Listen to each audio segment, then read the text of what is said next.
guys, welcome back to my channel. So today we're going to do my 10 top tips on how to stay sane during isolation. I know a lot of people are probably finding it hard, me included.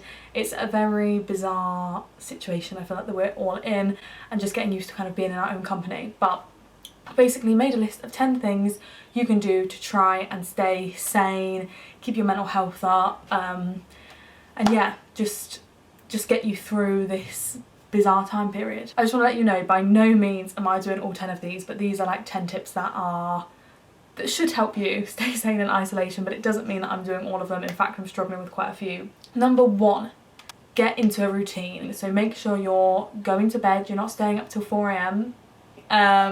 Get up in the mornings, don't like lay in until the middle of the day. Try and get into a usual routine like you would in a normal week. So going to bed, getting your 8 hours sleep, getting up in the morning. By having a kind of routine, you're keeping a structure to your day, so it still feels like a little bit normal instead of all completely crazy and all of your timings being off. So try and go to bed and get up at kind of reasonable times. Obviously if you had to get up really early for your commute to work, and now you don't have to, I'm not saying still get up at 4 AM, but try and wake up, you know, at a reasonable time so you've got the day ahead of you, you're awake in the sunlight. Number 2 is, once you're up, get ready for the day. Now, I say this a bit wishy-washy because I really don't think you need to get ready every day. Like, I love having some pyjama days, but I think it definitely helps to, at least every now and then, or maybe just the weekdays and not the weekend, but at some sort of level, get ready for the day. Have a shower, wash your hair, get like a nice outfit on, maybe even do makeup if you wear makeup, style your hair, whatever it may be. I think when you look presentable and you've got yourself like pulled together, you therefore like achieve more and you're feeling a bit more productive. So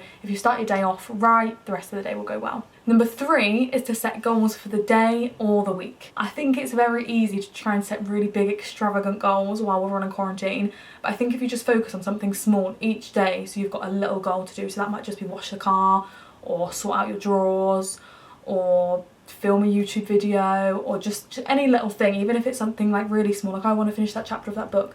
Have a little goal for the day, and then you know that you can kind of cross it off and you feel like you're using your time productively because you set yourself a goal and then you've achieved it. So at the same time, don't be too harsh if you don't manage to achieve it. A really nice idea is, I think it's actually from Mrs. Hinch, and it's to create like a to-do list. So instead of writing a to-do list, you write a to-do list, right? Write a to-do list. So anything that you're getting done in the day, you basically write down. So if you, I don't know, sorted out your wardrobe, you put that down there, finished the book, painted the garden fence, I can't think of what they might be, but you can do a list, then you can look back at the end of quarantine or at the end of the day and think, wow, look at all of the stuff I got done. So it's just a little bit motivational to keep you going. Number 4, I think, is probably the most obvious one: exercise. So at the minute, we can still go on our like daily exercise outside as long as we're social distancing, not seeing anyone else, keeping apart from everyone in the street and everything like that. I think it's really good to get some exercise out and about. Obviously home workouts as well. I've got a few examples if you're struggling with your exercise at home and how to keep active. I think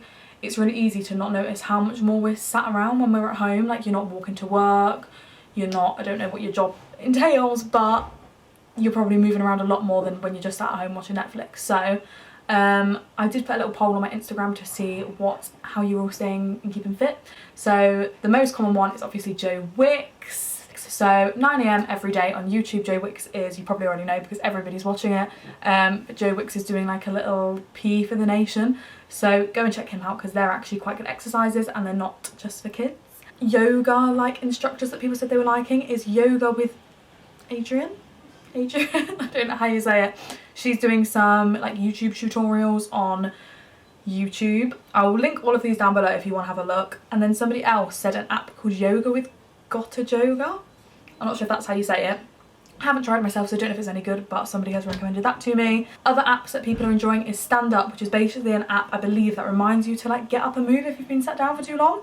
And apparently you can like snooze if you don't want to do it right there and then, but it just reminds you to like stand up, stretch, or whatever you can do. You've basically been sat down for too long. Couch to 5k and Map My Run if you're into running and you're running outside, obviously only if it's safe to do so. Another one is 7-minute workout, where I believe it gives you like 7-minute, these are all apps, 7-minute workout ideas, and you can do those 7 minutes like as many times as you want, or different 7 minutes combined with each other.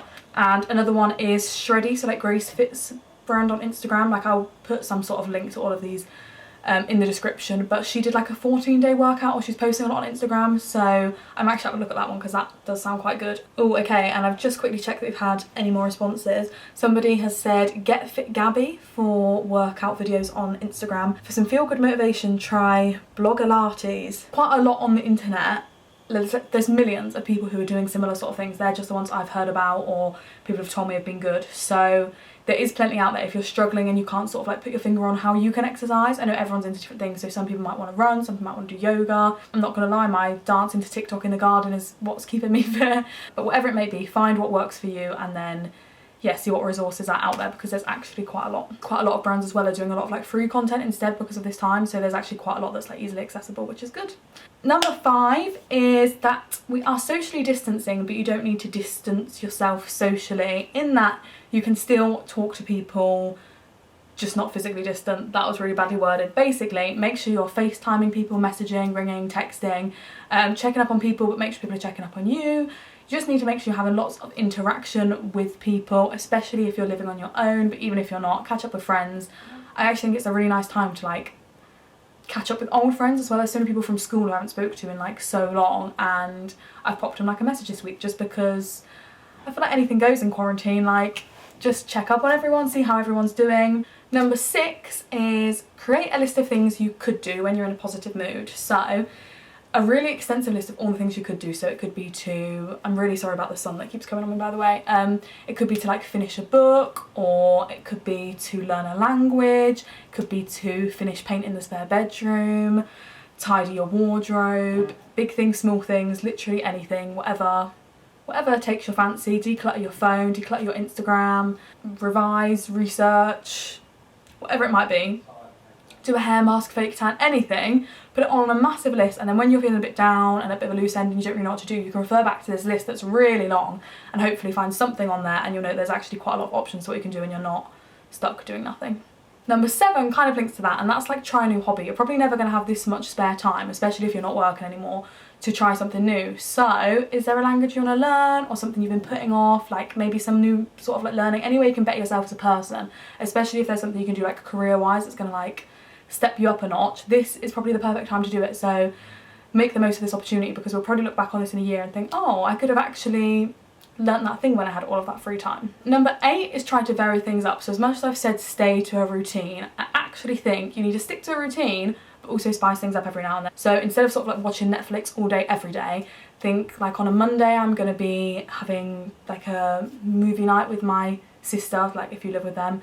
On a Thursdays we're doing like a family group chat quiz on FaceTime, whatever it may be. Try and sort of like spice things up, like getting a routine, but don't do the same thing all the time. It might be that you're going to do yoga on a Tuesday and a Thursday and go for a run on a Wednesday and a Friday. Whatever it might be, just try and spice things up a little bit so you're not doing the same thing constantly, because often if you binge on one thing, i.e. watching your favourite Netflix series, it's kind of just going to go really quickly and then you're going to be bored for the rest of quarantine.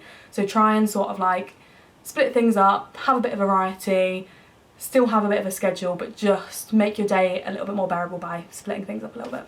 Number 9 is to think about what you're eating. So I don't know about anyone else, but being stuck in the house, all I really want to do is snack all the time, and because I've snacked I'm not eating proper meals, and it's all just going a little bit mad because I don't have the same kind of routine that I used to have. Try and think about your health at this time, because I am just eating anything and everything. Try and think about what you're putting into your body. And then the final tip is to not be too harsh on yourself. So I think, especially for me, I keep thinking I need to be super productive this time, I'm never gonna have this time again. But it's a really weird time and we're not used to it at all. We don't really know how to handle it. So if you don't get up and you stay in bed till 12 and you snack all day and you just binge on Netflix, don't be too harsh on yourself, because we don't really know how to react. It's kind of a learning curve for everyone and we're all getting used to it. So give yourself a break. Tomorrow's another day, and yeah, just don't be too harsh on yourself in this time, because it's not gonna help anybody. It's a really, really weird, stressful time for like a lot of people, and there's a lot of uncertainty. So yeah, just give yourself a bit of a break, and if you need to spend the day in your pyjamas, don't then hate yourself because you didn't get dressed. Just think you did the best that you could do that day. So that is everything on my how to stay sane in isolation. I hope you're all doing okay, you're keeping sane and you're keeping safe. I'm going to be uploading a new video every day that I'm in isolation because I'm trying to be productive. So please make sure to subscribe if you're new here, and I'll see you soon for another video. Thanks for watching.